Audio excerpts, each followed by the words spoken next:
오늘 지난주에 이어서 갑절의 은혜를 하나님께서 우리에게 주시는 것에 대해 몇 가지 기준을 다시 한번 살펴보고 싶은데, 오늘 우리 이렇게 뜻깊은 곳에 와서 예배드리다 보니까 많은 생각을 하게 됩니다. 교회를 결정할 때의 거리가 교회를 결정하는 데 상관이 있다 없다, 혹은 중요한 어떤 역할을 한다, 여기에 혹시 동의 가능하십니까? 교회를 결정하는 데 있어서 교회까지의 거리가 영향을 준다, 그리고 의외로 아주 깊은 영향을 준다, 동의가 가능하시죠? 실제로 거리가 우리에게 있어서 의외로 굉장히 중요합니다. 우리가 직장을 정하고 나서도 그 직장을 정하는 데 있어서도 집과의 거리, 혹은 직장 때문에 이사를 해야 하는지, 아이들의 학교 문제, 이런 일들이 물리적인 거리와 사실 참 많이 관계가 있는 것을 봅니다. 교회까지도 마찬가지고요. 그런데 거리가 이런 물리적인 거리만 있는 것은 아닌 것 같아요. 때로는 거리가 조금 멀더라도 그걸 넘어가는 분들도 계시거든요. 근데 왜 그런 거 살펴보면 물리적인 거리 말고도 정서적인 거리도 있고 영적인 거리도 있더라고요. 제게 이모님이 한 분 계신데, 저희 이모님이 요즘은 좀 어려우시지만 예전에 한참 잘 사실 때가 있으셨어요. 그래서 아주 좋은 고급차를 타고 다니시고 멀리 발산동이라는 곳에서 살고 계셨는데, 저희 어머니랑 막 이렇게 통하다가 이거 놀러와 막 이렇게 이야기하시면서 우리 집에 식용유 남아, 빨리 와 가져가. 그러면 식용유 뭐 싸다고 이야기할 수 없지만 그거 하나 가지러 비싼 외제 승용차를 끌고 기름값을 흩뿌려 대시면서 집에 오셔서 그거 식용유 하나 가지고 가시더라고요. 근데 중요한 거는 식용유가 아니라 언니랑 이야기하는 시간과 같이 친밀하게 지내는 시간이 사실 더 소중하기 때문 아니겠습니까? 그러니까 물리적인 거리를 뛰어넘는 정서적인 거리와 영적인 거리가 있습니다. 물리적인 거리는 우리뿐만 아니라 여러 사람들도 같이 멀다 혹은 가깝다 이렇게 판단할 수 있지만, 보이지 않는 분과의 거리는 사실 조금 가늠하기가 어려워요. 그러죠? 우리가 그냥 부부 사이에서도 영적인 거리, 정서적인 거리가 애매한 경우들이 있지만, 보이지 않는 하나님과의 거리를 생각해보면 내가 지금 주님과 친밀한 건가, 친밀하지 않은 건가, 이런 거에 대해서 생각을 하게 되고, 그리고 자신이 없는 경우들이 의외로 많고, 그렇기 때문에 기도 제목이 되기도 합니다. 그리고 믿음 생활하면서는 의외로 자신이 생각하지 않는다고 하지만 잘못된 기준으로 인하여서 자신의 믿음이 잘못된 것이 아닌가 고민하시는 분들도 계세요. 그래서 오늘 말씀을 시작하기 전에 죄송합니다. 한번 좀 따라하고 우리가 조금 시작할 수 있으면 좋겠습니다. 제가 말을 할 테니까 따라 했으면 좋겠습니다. 내가 가난한 것은 믿음 때문만은 아니다. 내가 아픈 것은 믿음 때문만은 아니다. 나의 자녀가 어려운 것은 배우자가 어려운 것은 나의 믿음 때문만은 아니다. 우리가 보통 생각을 할 때 우리가 형편이 어렵거나 혹은 우리가 아프거나 관계가 어렵거나 이런 생각을 할 때 막연하게 내가 믿음을 점검해 봐야지라고 생각하는 것이 나쁘다고는 할 수 없지만, 너무 쉽게 우리가 결론을 내리기를 내가 믿음이 없나 보다 이런 생각을 하게 되는 거죠. 근데 그건 사실 좋은 기준은 아닙니다. 그럴 수도 있고 아닐 가능성이 훨씬 더 많기 때문에 그렇죠. 오늘 엘리사와 엘리야와의 관계를 볼 때에도 하나님과의 거리, 그리고 엘리야와 엘리사와의 거리를 보면서 우리가 배워야 할 주님과의 기준이 있겠다는 생각을 하게 됐습니다. 엘리야에게 함께 하셨던 하나님에 대해서 가장 많이 알고 있는 사람이 누구였을까? 엘리사였을 거라는 생각이 듭니다. 왜냐하면 가까이에서 같이 살았고, 그리고 엘리야 유명한 사역자였고, 그 유명한 사역자가 했던 이야기를 들어서도 알고 있었을 것이고, 실제로 하나님께서 엘리야에게 엘리사를 너 다음으로 세워라 라고 세워서 함께 했던 기간이 꽤 있었기 때문에 엘리사야말로 엘리야에 대해서 가장 많은 것을 알고 있지 않았겠습니까? 엘리야의 능력, 엘리야에게서 역사하시는 하나님의 영광에 대해서 잘 알고 있었을 텐데, 그런 의미에서 엘리사에게 엘리야는 어떤 비전이자 목표였을 것 같아요. 나도 저렇게 살할 수 있으면 좋겠다, 혹은 나도 저렇게 능력 있는 삶을 살았으면 좋겠다, 이렇게 생각했을 것 같습니다. 그런데 이 엘리사가 그렇게 막연하게 나도 엘리야처럼 사역해야지, 엘리야처럼 능력 있는 삶을 살아야지 라고 생각한 것에서 진짜로 능력 있는 선지자로서 살게 되는 그 전환점이 이 본문 말씀에 나와 있는데, 이 전환점에 있어서 중요한 거리의 변화가 집중하게 됐어요. 정서적인 거리, 영적인 거리가 변화되게 되더라고요. 첫 번째, 엘리야와 엘리사가 있을 때에 엘리사에게 있었던 거리가 이렇게 보여집니다. 9절 말씀에 보니까 건너매 엘리야가 엘리사에게 이르되 나를 내게서 데려가면 당하기 전에 내가 내게 어떻게 할지를 구하라. 엘리사가 이르되 당신의 성령이 하시는 역사가 갑절이나 내게 있게 하소서 하는지라. 이렇게 이야기하고 있습니다. 능력이 있게 해주십시오. 갑절이나 내게 역사하는 그런 은혜가 있기를 원합니다. 이렇게 이야기하고 있지만, 이때의 엘리사가 하나님에 대하여 이야기하고 있는 표현을 보면 당신에게 역사하시는, 당신의 성령이 하시는 역사가 내게는 갑절이나 있게 해달라고 이렇게 이야기하고 있어요. 그러니까 성령님의 관계에 대해서 이야기할 때 나의 하나님, 나의 주님이 아니라 당신께 역사하시는 성령님이 능력과 은혜와 충만함으로 내게도 갑절이나 역사하여 달라고 이야기하고 있는 것이죠. 저는 이 말씀 한 구절 때문에 엘리사가 하나님을 경험하지 못했다, 이렇게까지는 이야기할 수 없다는 생각은 듭니다. 하지만 그에게 있어서 적어도 많은 부분이 엘리야에게는 특별한 하나님의 계시가 있는 것 같아. 엘리야에게는 하나님께서 특별하게 역사하시는 것 같아. 다시 말해서 엘리야의 하나님이라고 이야기하고 있는 그 하나님은 내가 알지 못하는, 나는 경험하지 못한 그런 특별하고 하기도 능력 있는 그런 하나님이라고 지금 표현하고 있는 것이죠. 그런데 이런 시선이 우리에게도 사실 굉장히 일반적입니다.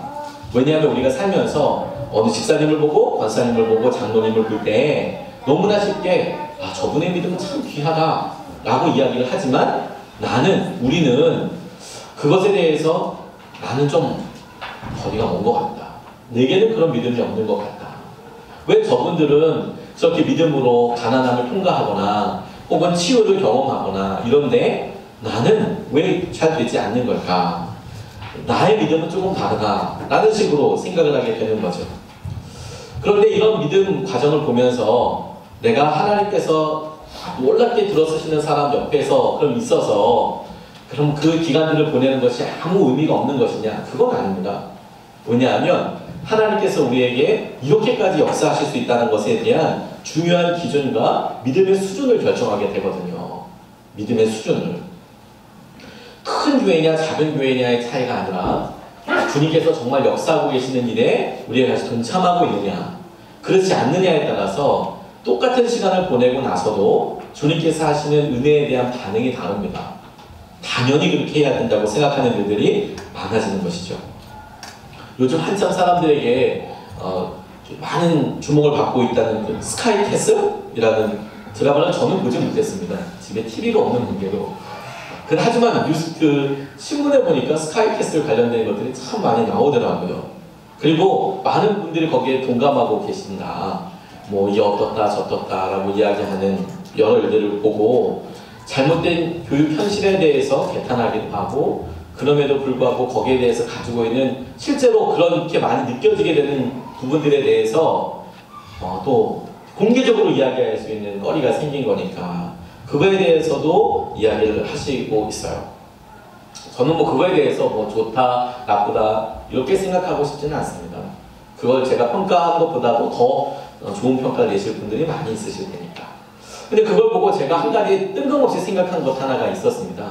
그게 뭐냐면 제가 듣기에 거기서 나오고 있는 교육열과 그래 이만큼은 교육해야 돼, 이만큼은 돈을 들여야 돼, 그래야 공부를 할 수 있지라고 생각하는 기준들이 사람들은 그만큼은 해요 이렇게 얘기할지라도 제가 보기에는 저렇게까지 할까?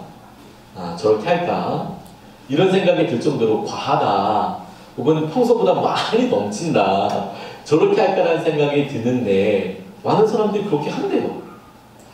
근데 어떻게 그렇게 하나 보니까 주위에 있는 사람들이 다 그렇게 하니까 그렇게 자기도 해요. 그렇게 생각을 해요. 주위에서 다 한다니까 그만큼의 수준으로 살아요. 그렇게 해야 한다고 압력을 받는 것이죠.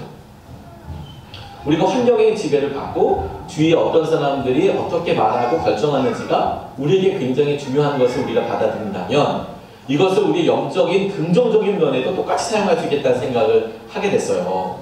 우리 주위에 영적인 거목들이 있고 믿음으로 살아가는 사람들이 있고 어렵고 힘들지만 주님께서 주신 은혜에 갈망하며 주님과의 친밀한 관계를 유지하려고 노력하는 사람들이 주위에 있으면 우리에게 너무나 당연히 믿음으로 사는 거지.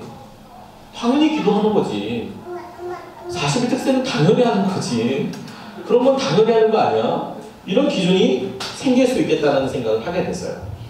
엘리사에게 있어서 엘리야에게 통하여서 보여진 놀라운 은혜가 뭐냐면 아마 엘리야를 옆에서 구경하지도 못했던 사람들, 엘리야의 삶을 알지 못했던 사람은 그래 내가 선지자로 부르심을 받았을 때 엘리야처럼 쓰임받을 수는 없어. 그렇게 아예 상상을 할 수 없는 것이죠. 아예 상상도 하지 못하고 그래 하나님의 종으로서 저렇게 쓰임받을 수 있구나 라고도 생각하지 못해. 그게 믿음의 수준을 결정하고 우리에게 있어서 하나님께서 주시는 눈을 떠서 보아라. 그리고 우리 스스로가 우리 주위에 있는 사람들에게 믿음의 기준을 맞추고 그와 같은 삶을 살며 또한 우리도 그와 같은 커다란 거목이 되어서 믿음의 근을 제공해 주어야 한다라고 말씀해 주는 거죠. 제가 잊지 못하는 한 자매가 젊은을 위해서 이렇게 사역할 때 젊은을 새벽 기도를 이렇게 시작했는데 한결같이 나오는 지체가 있었어요. 와 정말 대단하더라고요. 새벽 기도 딸마다 나오는 게 저도 하고 있지만 쉽지 않을 텐데 그 자매가 기가 막히게 새벽 기도를 나오는 거예요. 그리고 새벽 예배가 끝나면 항상 로비에서 큐티를 하고 있는 거예요. 야 그러니까 이거 누가 봐도 진짜 믿음 생활 열심히 하고 내공과 포스가 강하다 이렇게 생각할 정도가 들더라고요. 그래서 제가 담당 목사니까 어느 날 큐티하고 있는 그 자매한테 새벽 예배 끝나고 있을 때 로비에서 로뎀이라는 곳에서 가서 이렇게 큐티하고 있냐, 새벽 예배는 어떠냐 그렇게 얘기하다가 그죠 신앙생활은 어디서 했냐 이렇게 물어봤더니 그 자매에게 첫 번째 교회가 선한목자 교회였던 거예요. 그런데 새벽 예배 나오냐, 그런데 큐티를 하냐 그랬더니 이 자매가 기가 막히게 이야기를 했어요. 우리 바나바가 새벽기도 나와야 한다고 이야기를 했다고. 주님을 알려면 큐티를 날마다 해야 한다고 이야기를 했다고. 그래서 이 세 가족이 새벽기도는 당연히 하는 거구나. 그리고 큐티는 당연히 하는 거구나. 그래서 그걸 하고 있더라고요 계속. 그래서 제가 깜짝 놀랐어요. 우리 리더들도 나오지 않고 있는데 와 엄청나구나. 삶의 기준을 엘리야로 잡는 것이 참 중요한 은혜 중에 하나이겠구나. 주위에 우리가 예수님의 사람들 교회에 모여서 우리가 함께 할 때에도 서로가 서로에게 마음을 조금만 열어요. 그래서 조금만 나눠요. 함께 해요. 왜냐면 이곳에 여러분 믿음으로 기가 막히게 사시는 분들이 정말 많이 계십니다. 제가 목회자로서 너무 귀하다. 이분의 이런 모습은 어떻게 보면 목사만큼이나 참 대단하시다. 이런 생각이 드는 분들이 굉장히 많으시거든요. 근데 잘 몰라요. 그리고 제가 신방 가서 하는 설교들 중에 많은 부분이 이곳에서 들었던 간증을 다른 곳에서 이렇게 유통하는 여기서 들었던 걸 이쪽에서 이렇게 또 얘기하고 어떤 분은 이렇게 살아요 이렇게 막 얘기하고 아마 이런 숨은 그림 찾기처럼 보물 그림 찾기처럼 숨은 보물 찾는 것처럼 진짜 큰 즐거움이 우리 교제들 가운데 있거든요. 그게 우리 믿음의 수준이 된다. 두 번째로 우리가 이런 시선에 대해서 이야기할 때의 첫 번째가 그래도 엘리야의 하나님 아니겠습니까? 그래 하나님은 그렇게 멋진 사역을 하셔. 어떤 분은 그렇게 하나님께서 가정을 이루시는 것에 의해서 자기 땅을 몇만 평이나 희사할 수 있지. 그게 당연한 거지. 이렇게 생각할 수도 있는 것처럼 그래도 우리가 보기에는 그거는 엘리야의 하나님이고 그분의 하나님이지. 이렇게만 생각하지 않습니까? 근데 우리의 기도 제목으로 우리가 삼아야 하고 그리고 주님과의 관계에 있어서 결정적인 전환점이 되는 것이 오늘 본문 말씀의 사건처럼 등장하게 됩니다. 11절 말씀입니다. 두 사람이 길을 가며 말하더니 불수레와 불말들이 두 사람을 갈라놓고 엘리야가 회오리 바람으로 하늘로 올라가더라. 이렇게 나와 있는 겁니다.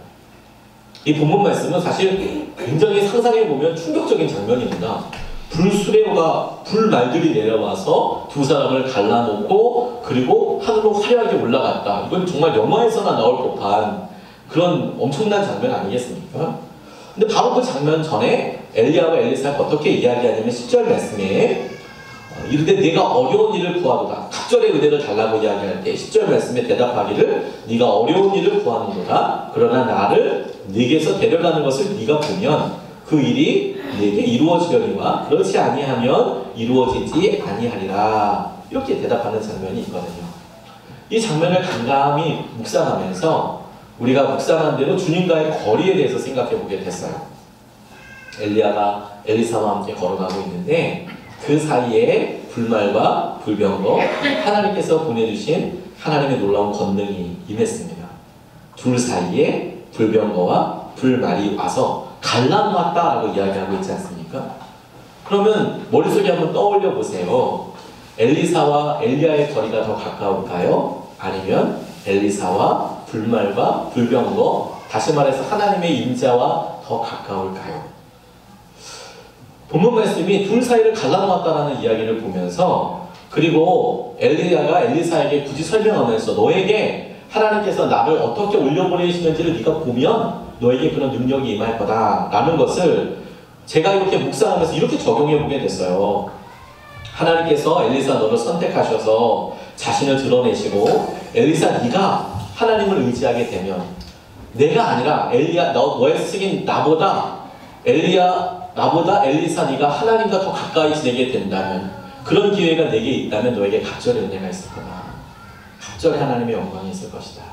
사실 이 일은 엘리야가 결정할 수 있는 것도 아니고 엘리사가 결정할 수 있는 것도 아닙니다. 하나님께서 오늘 이렇게 충격적으로 그의 삶에 개입하셔서 불말과 불명거이든 하나님의 치유의 손길이든 하나님께서 직접 말씀하시는 것이든 엘리야보다도 훨씬 가까이 계시는 분이다라는 것을 내가 깨닫게 되는 순간이 있게 될 때 하나님께서 우리에게 놀라운 은혜의 길을 열어주시고 우리의 삶에 개입하시는 통로가 열리는 거예요. 그리고 이게 우리의 간절한 기도 제목이 되어야 합니다. 하나님께 칼자루가 있으니 하나님 우리의 삶에 개입하여 주셔서 우리 하나님을 알게 해주시고 보게 해주시고 하나님께서 인도하여 주시는 것을 우리가 누리게 해주십시오. 제가 성모님 한 분과 이렇게 상담하다가 세례문답을 하다가 어떻게 예수님 만나게 되셨냐고 물어봤다가 깜짝 놀라게 된 일이 한 번 있었습니다. 이분이 스킨스쿠버 다이빙 강사였는데 UDT에서 오랫동안 복무하시고 UDT에서 이렇게 잠수 뭐 이렇게 해서 침투조 하시다 보니까 이 뭐 스킨스쿠버 다이빙 강사까지 스킨스쿠버까지 잘하시는 거죠. 그런데 어느 날 잠수하러 들어갔다가 그물에 걸렸다 합니다. 이 뒤에 있는 산소통이. 그러면 거의 100% 죽는답니다. 이건 뭐 경력의 차이가 아니라 물에 들어가면 일단 시야가 굉장히 좁고 빛도 없고 손에는 장갑을 끼고 있지 않습니까? 근데 그 그물은 굉장히 가늘어요. 육안으로도 잘 보이지 않을 정도로. 이런 실들이 뒤에 산소통에 있는 여러 밸브들이나 이런 걸 한번 딱 엉켜버리면 등에 있는 것을 이렇게 풀어서 그걸 눈으로 보면서 손으로 이렇게 뺀다? 이건 불가능한 일이죠. 그러니까 그냥 있는 상태에서 그대로 두려움에 떨면서 거의 100% 죽는다는 거예요. 근데 본인이 오랫동안 또 있다 보니까 여러분 그물 조심해야 합니다. 그물 있는 아예 가지도 마세요. 이런 얘기를 본인이 많이 하지 않겠습니까? 그런데 본인이 그렇게 들어가다가 그물에 걸린 거예요. 죽었다 이런 생각이 딱 들더래요. 그럼 너무 충격적이게도 하나님 저를 살려주시면 제가 교회 가겠습니다. 하나님 저를 살려주시면 제가 주님 믿겠습니다. 근데 진짜 충격적인 게 뭐냐면 근데 이분이 전에는 교회를 다니시던 분이 아니셨다는 거예요. 하나님을 알지도 못하셨다는 거예요.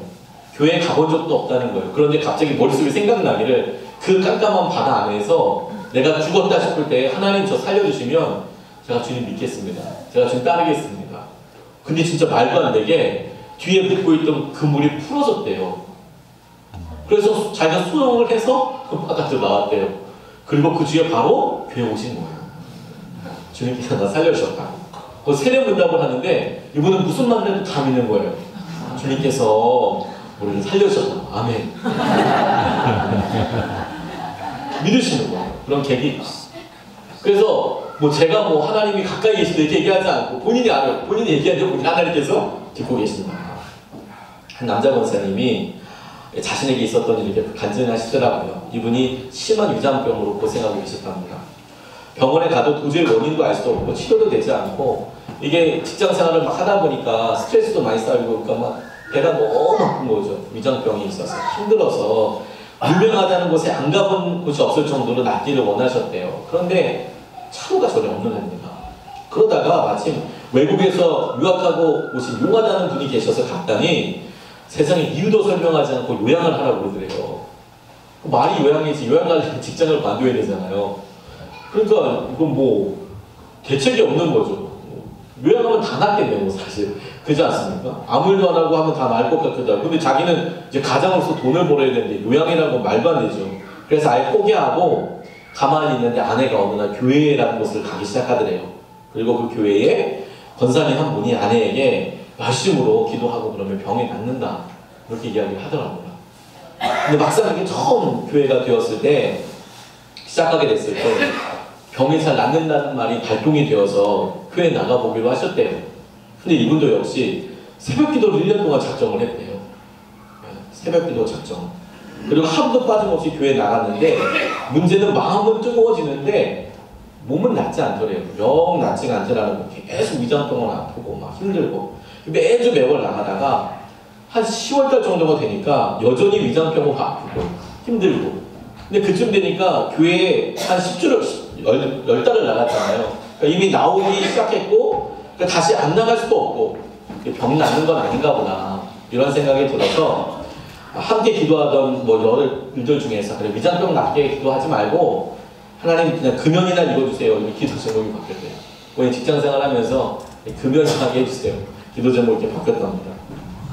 근데 뭐 그의 마지막까지 이게 뭐 잘 되지도 않고 아프기도 아프고 담배는 평생 피워왔는데 결단을 하고 어려서부터 피워왔는데 직장생활 어느 날 갑자기 끊는다는 거 힘들잖아요. 그런데 이제 그의 마지막 날 그래 내가 아픈 거는 내 마음대로 할 수 없지만 담배는 그래 결단을 내보자. 그래서 그의 마지막 날에 담배 한 대 딱 피고 다 끊어버리고 다 잘라버리고 새해부터는 금연해야겠다 이렇게 생각을 하고 저 명절들이 시작되니까 이제 바쁘게 이제 자기도 이제 명절이니까 가족들이랑 같이 있고 그리고 또 뭐 여러 해야 될 바쁘게 분주하게 지나가서 회사에 출근을 했대요. 치고 딱 출근했는데 직장 동료들이 함께 그냥 쉬는 시간 담배 한 대 피우러 가서 그냥 얘기하는 가는데 자기도 가족들이랑 있을 때는 바쁘고 분주해서 담배 못 잡고 있다가 그냥 직장 동료들이 담배 피우러 가자는 말에 자연스럽게 따라 나섰는데 담배 냄새가 너무 역해서 구토증이 나더라는 거예요. 갑자기 며칠 사이에 말도 안 되게 그러더니 동료들이 갑자기 이상해졌다고 이렇게 이야기하고 본인도 생각해보니까 줄담배를 피우던 때가 며칠 되지도 않았는데 몇 달이 아니라 며칠 되지 않았는데 자신에게 이런 일이 정말 이상하다고 그렇게만 생각했대요. 근데 진짜 놀란 것은 뭐냐면 그가 1년 동안 기도했던 위장병이 그때부터 안 아프더라는 거예요. 위장병. 감사합니다. 저 이런 분이 너무 좋아요.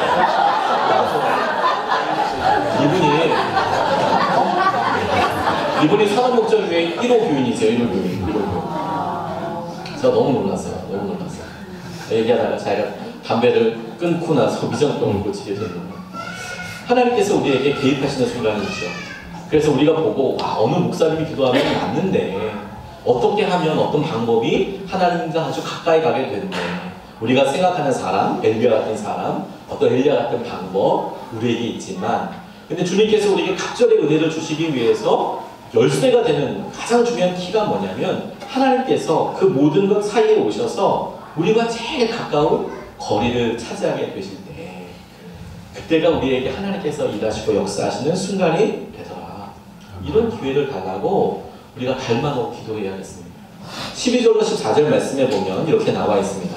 엘리사가 보고 소리 지르되 내 아버지여 내 아버지여 이스라엘의 병거와 그 마병이여 하더니 다시 보이지 아니하는지라. 이 엘리사가 자기의 옷을 잡아 불로 찢고 엘리야의 몸에서 떨어진 겉옷을 주워 가지고 돌아와 요단 언덕에 서서 엘리야의 몸에서 떨어진 그의 겉옷을 가지고 물을 치며 이르되 엘리야의 하나님 여호와는 어디 계시니까 하고 그도 물을 치매 물이 이리저리 갈라지고 엘리사가 건너니라. 이렇게 나와 있습니다. 물을 엘리야와 함께 갈라서 마른 땅으로 건너왔고 엘리야가 하늘나라로 올라가서 엘리야가 던지고 간 겉옷을 자기가 가지고 자기가 입고 있던 겉옷은 찢어버리고 그 옷을 가지고 요단을 다시 쳤더니 건너왔을 때처럼 똑같이 요단물이 갈라져서 자기가 건너갔다라는 내용인데, 여기서 주목하게 된 것이 무엇이냐면 엘리야의 하나님이요, 하나님은 어디 계십니까? 이렇게 묻고 있는 거예요. 엘리야의 하나님은 어디 계십니까? 엘리야의 하나님이라고 이야기하면 엘리야에게 역사하셨던 그 하나님이라고 표현하고 있지만, 이 말을 중요한 상황으로 보고, 다시 말해서 하나님과의 거리를 놓고 보면 드디어 엘리사가 엘리야 그분에게 역사하셨던 그 하나님이 아니라 엘리야가 떠나고 나니까 엘리야의 하나님이라고 이야기하고 있지만 그 하나님을 그가 부르고 있더라라는 거예요.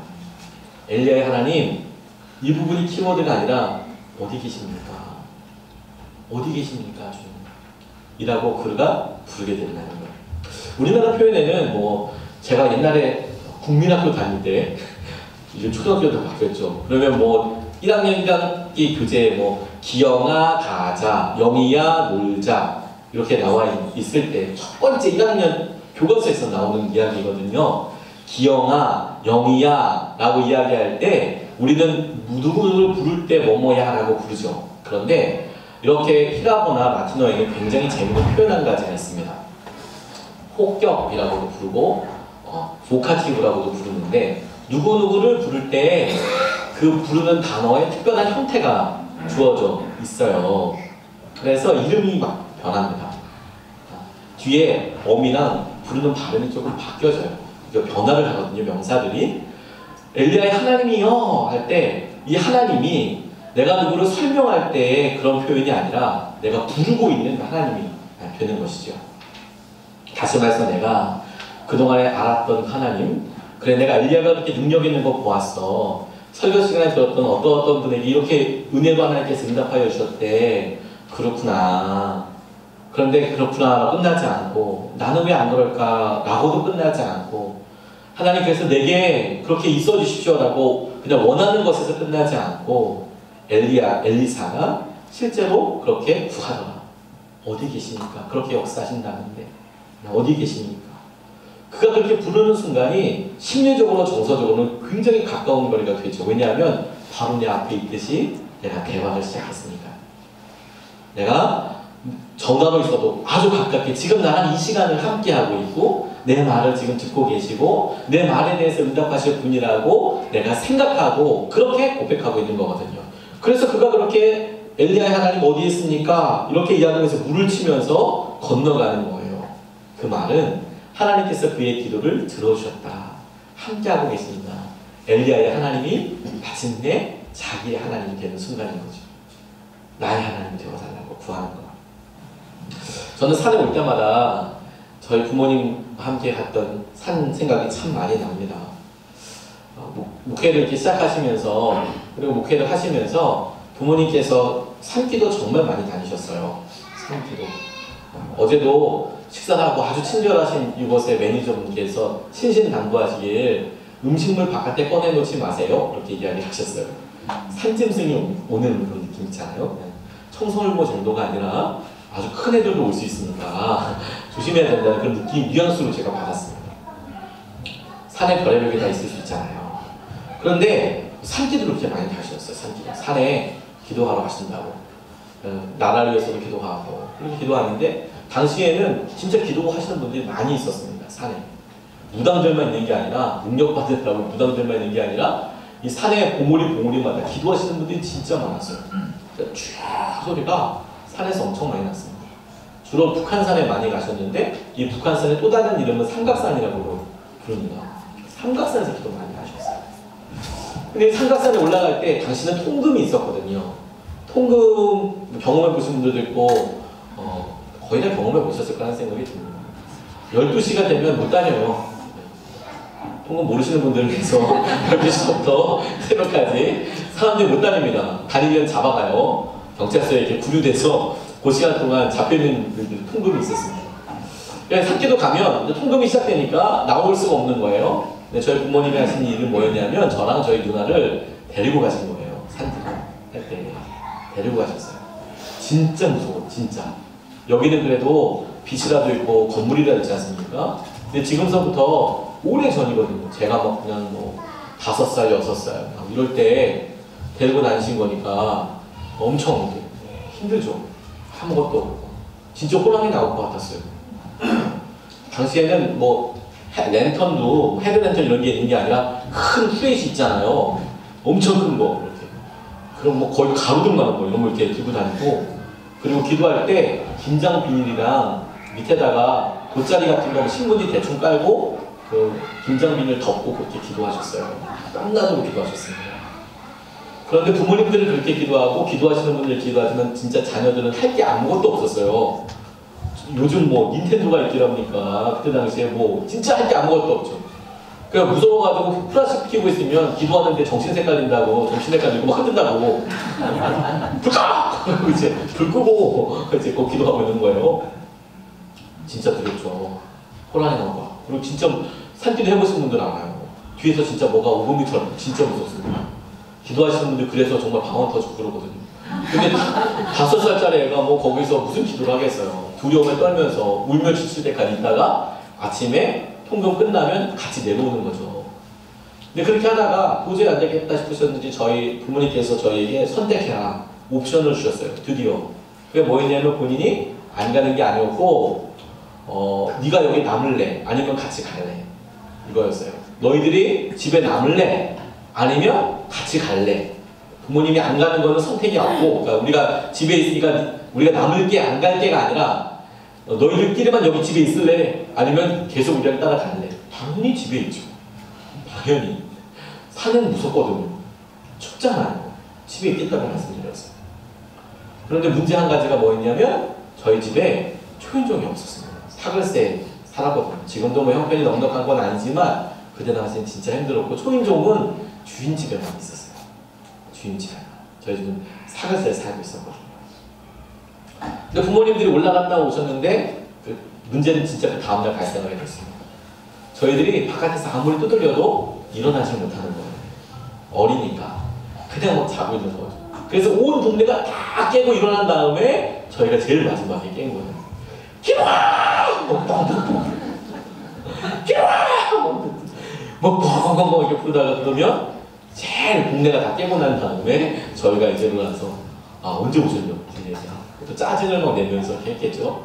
그리고 하다 안 되면 주인집 배를 눌러서 주인집을 깨워서 그 주인이 열어줘서 우리 집 안에 들어오고 이제 그런 일들이 몇 주 되니까 저희 부모님이 저희에게 아주 머리를 쓰셔서 지혜로운 결정 한 가지 하셨어요.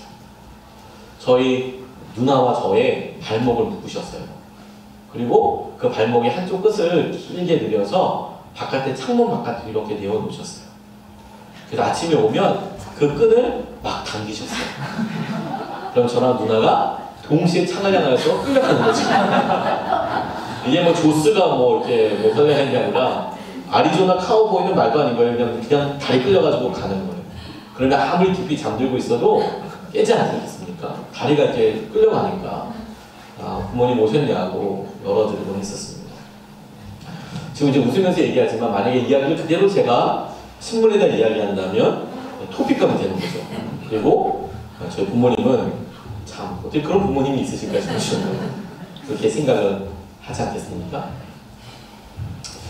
저는 목회자 자녀로 굉장히 오랫동안 아니라 목회자 자녀로 그냥 계속 자랐습니다. 그리고 아버지가 목회하면서 보여줬던 모든 일들이 제게 이해 안 가는 부분이 참 많았습니다. 저걸 믿음이라고 해야 될까? 저걸 어떻게 생각해야 될까? 그런데 제가 이렇게 크면서 사람들을 만나면서 목회자 자녀들을 많이 만나게 됐고 저희 가정에, 저희 교회에도 의외로 목회자 자녀들이 많습니다. 의외로 많습니다. 깜짝 놀랐습니다. 뿐만 아니라 장로님들 가정에 사신 분들도 그런 고민들이 되게 많더라고요. 부모님이 믿음이라고 이야기한 걸 그걸 믿음이라고 할 수 있을까? 이런 고민들. 뭐 목사님, 장로님들뿐만이 아니라 집사님들에게서나 권사님들에게서나 부모님들이 그렇게 열심을 가지고 신앙생활했던 사람들 가만히 보면 너무 어려워요. 상처 있어요. 힘들어요. 이렇게 이야기하시는 분들이 의외로 많다는 것을 보았고 저는 그게 너무너무 이해가 잘 됩니다. 저도 그런 생각을 오래 했었습니다. 그런데 근데 제게 산에 올 때마다 산 준비하면서 산에 올 때마다 저희 아버지 어머니 산기도 하던 생각 그렇게 기도하시던 생각, 그런 생각이 정말 마음속 깊이 눈물과 함께 생각이 나요. 눈물과 함께 생각이 나요.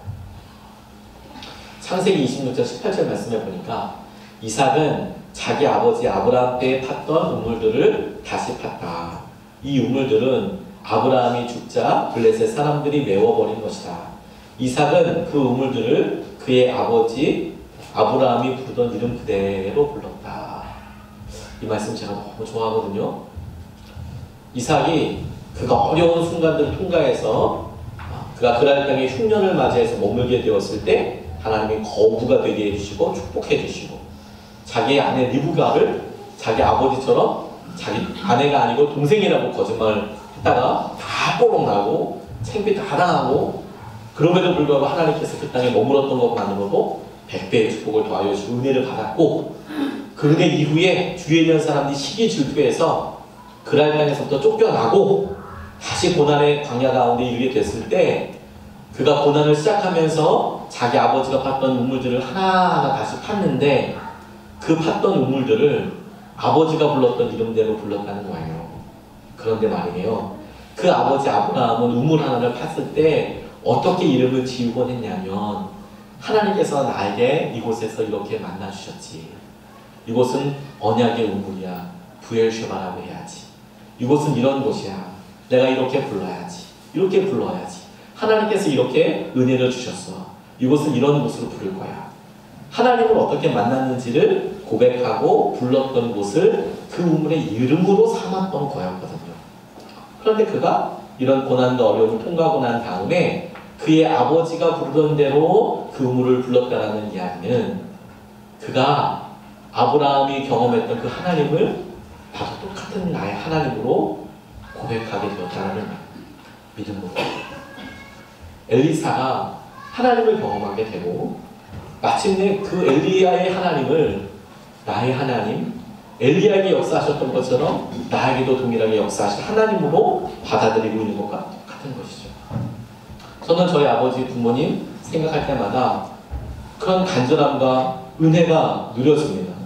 뭐냐면 제게 어려운 일이 있을 때 감히 하나님께 이렇게 고백하곤 해요. 하나님, 그때 우리 아버지가 정말 어렵게 힘들게 기도했을 때 우리 아버지한테 하나님 분명히 축복해 주신다고 약속해 주셨지 않습니까?